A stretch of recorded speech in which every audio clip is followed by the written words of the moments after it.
This is Inside Indiana Business Radio for Thursday, April 10th, 2025. I'm Marek Mazurek. New Jersey-based CoreX Partners is marking the opening of its first cold storage and logistics facility in Northwest Indiana. The 215,000 square foot CoreX Crown facility in Crown Point represents a nearly $80 million investment and the creation of about 75 jobs, the company said this week. The facility has the capacity to store products at temperatures down to negative 20 degrees.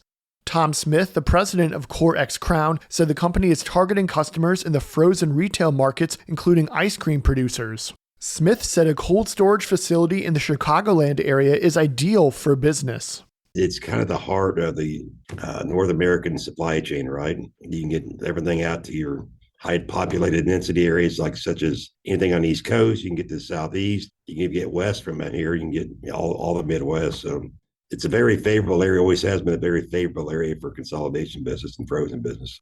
The CoreX Crown facility officially began operations in December and is ramping up deliveries. The St. Joseph County Council this week voted to rezone 69 acres of farmland near New Carlisle from agricultural to a planned unit development to allow for the construction of Hedgecroft Village, a mixed-use development of about 250 single-family homes and 250 apartments.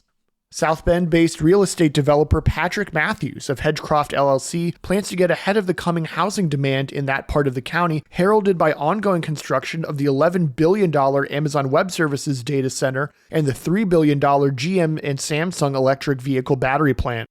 Those projects are expected to create more than 2,500 direct jobs. Anchored by commercial frontage along US 20, Matthews' plan wants to integrate transitional development, respected open spaces, and create a shared-use trail along Taylor's Ditch as a possible extension of the Midwest Continental Divide Trail. Those opposed to the project cited traffic concerns, an overburdening of public utility and water infrastructure, and possible negative economic impacts on New Carlisle's downtown.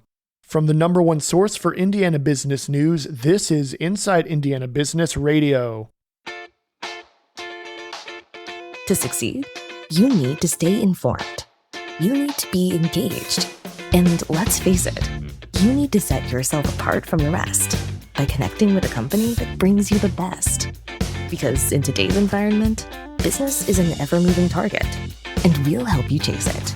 IBJ Media. The best of business is in us. Get started at ibjmedia.com/youngprofessional.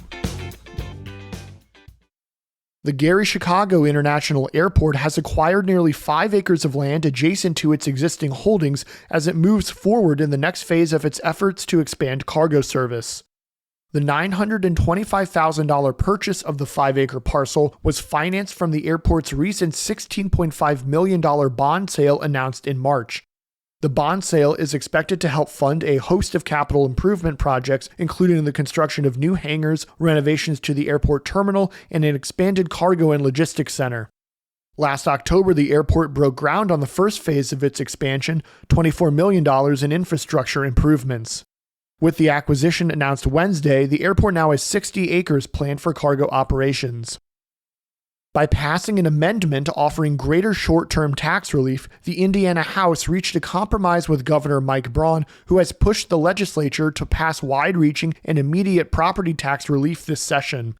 Under the newly amended Senate Bill 1, 2/3 of homeowners will see cheaper tax bills in 2026 than in 2025.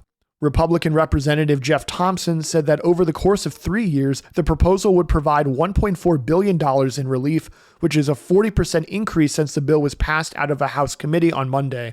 The primary change is a 10% tax credit with the maximum impact of $300. That means if a home's assessed value is $400,000, the new $300 tax credit and the 1% tax cap would mean a homeowner would not pay more than $3,700. That number could fluctuate slightly based on local tax rates. The bill also raises the tax write-off amount for businesses. The Commission on Indiana's Legal Future submitted a hefty list of 26 interim recommendations in July to try and address the shortage of lawyers in the state. One of those recommendations was grants to help lawyers cover overhead costs like rent, utilities, and insurance, in addition to startup costs for management and billing software. A startup grant would be $20,000 paid out over several years with an initial outlay of $10,000. In exchange for the grant, lawyers would have to set up shop in a rural area of Indiana or a legal desert. The program is expected to start accepting applications in July. Oliver Winery CEO Pat Brown is this week's guest on the Business and Beyond podcast with Gary Dick, presented by PNC. A weekly conversation with high-profile Hoosiers in business, sports, entertainment, and beyond. Available now from your favorite podcast provider. I'm Marek Mazurek for Inside Indiana Business Radio On Demand.